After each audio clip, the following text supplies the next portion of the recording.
This is Steel City Business, the Sheffield Business Podcast. Hello, I'm James, and this is Steel City Business, brought to you by the team at Rebel Base Media, highlighting the great stuff happening within the business community here in Sheffield. Steel City Merchandise is in its 40th year of making branded anything you can think of, really, and business is thriving. We catch up with Managing Director James Biggin to hear about their journey with plenty of ups and downs.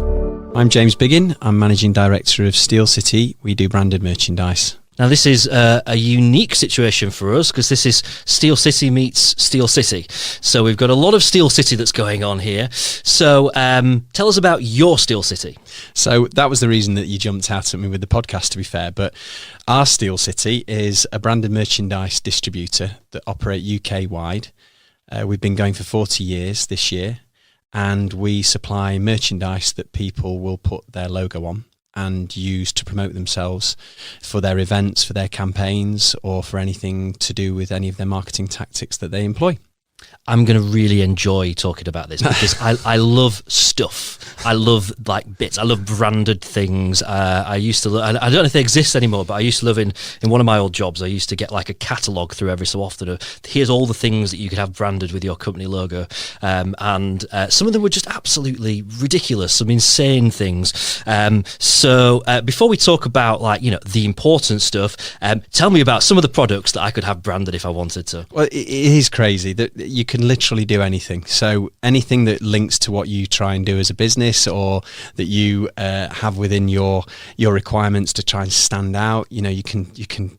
I just got some love hearts out of the box today to have, because I was feeling a little bit as though I needed a bit of sugar, but you can brand love hearts right up to, obviously, the cliche one would be playing it safe with condoms, and that your business is in safe hands. So you can go all manner, but then there's some really straightforward, really useful items. The best ones are probably the most useful ones to somebody within business. So whether it's to use in their day-to-day or use in the office.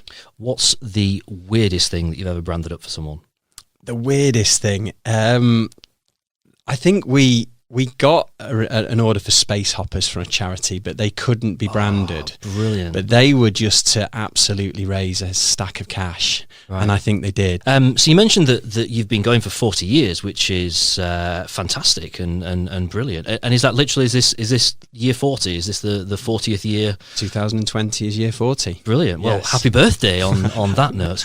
I mean, I'm guessing in some ways that it's a market that will have changed quite a bit as trends change. Then the kind of stuff that you guys produce has changed. So how have you kind of seen things change in your time? So I joined the business in the early 2000s, but before that it was my father's company. But I had input and involvement right from being a kid and coming along on a Saturday morning and looking around the showroom that we had at the time, which was just filled with amazing shiny gifts that were used within businesses. And I think that's where the start of what I would probably say about the change is that it might have started out as Sheffield made gifts back in 1980, but very quickly had to evolve to other products and increase a product range for a market, and that's where it started to evolve into products that were sourced from overseas. Obviously plastic items are now commonplace throughout every aspect of trade, and so we've gone full circle from local to global in terms of the reach of supply chain. It's now a little bit more of a trend into eco, and I think you are getting companies that are wanting to promote themselves in an ethical way and use products that actually do get that message across. So I think that's becoming a little bit more of a hot topic at the moment. But it really is just the global reach of that supply chain is absolutely massive, and we can literally get anything. I can imagine. So, I mean, obviously, you're not the only company that does this. There's quite a few, and I know from when I've ordered merchandise in the past that you kind of find yourself in a situation where you've got people offering you the lowest quote, and then you've got questions about the kind of the quality of it, and then people that seem to be producing something that looks better, and you feel that their customer service is better, but the price is obviously more. So what kind of where do you see yourself fitting in the market? And I guess the real question there is, what makes Steel City unique compared to the other companies that do the same sort of thing? Yeah, it's a really interesting question. It's probably a bit of a journey I've been on in the last 3 months when I did the Goldman Sachs program, which is really focused on what our value proposition is. And we always knew that we had a pretty special relationship with clients, the way we operate, but we've actually realized that that is our value proposition, is that we've differentiated ourselves in a really saturated market that's quite predominantly price driven. We can hit price points, so there's no issues with that. But what I think we add value is at the front end, we help people with ideas right from that first conversation piece, and we put ourselves in their shoes. So our value prop would be based around sparking ideas into a client's campaign, but not really focusing on being just transactional. So it's a consultative approach, but that can be a bit of a fluffy word.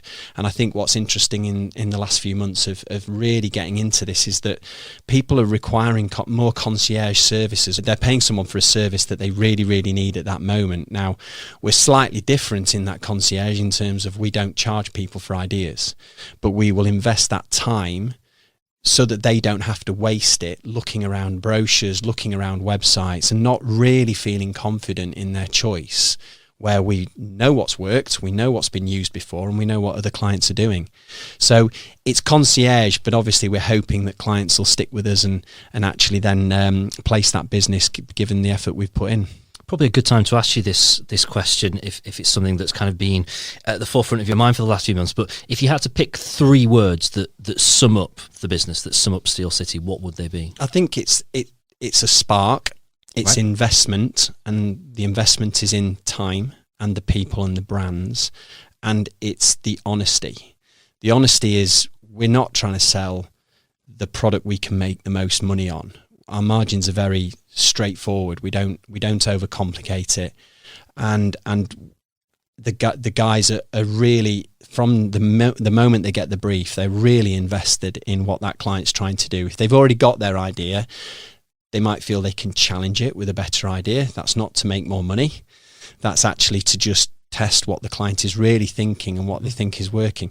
I think those are the three words I'd probably choose for how we're summing up where we're working. One of the things that I've found quite interesting over the last few years, and this has been a trend for a lot longer than that, but this kind of move towards very strong brand identities, and particularly kind of bigger companies, really kind of their branding being so important.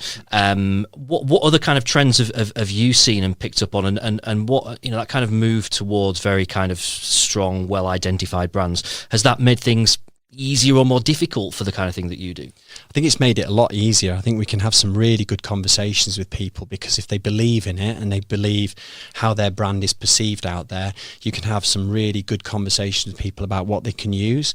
So for example, the banks have been through a real tough time in terms of trying to get people's trust, but actually that gives them an opportunity to, in our own little tactic, which is just branded merchandise, is to actually consider how you can gain trust from somebody by giving them something or letting them use something that actually makes them realize that you can be trusted or that they can be trusted. So I think trust is a good way of sort of highlighting that.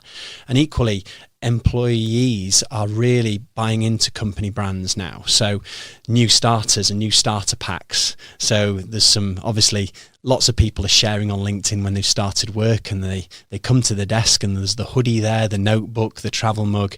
These are the sorts of things that companies are building on within their culture and showing how strong they are, because it not only reinforces that the employee has made the good decision about working for that business, but it's also great to show off about in how you look after an employee when they first start, and equally how that knock-on effect is. Brilliant. James, thank you ever so much for your time today. It's been absolutely brilliant to chat, and the best of luck in the next chapter of Steel City. Thank you very much. It's been great. Find us at steelcitybusiness.com and subscribe to get our new episodes first.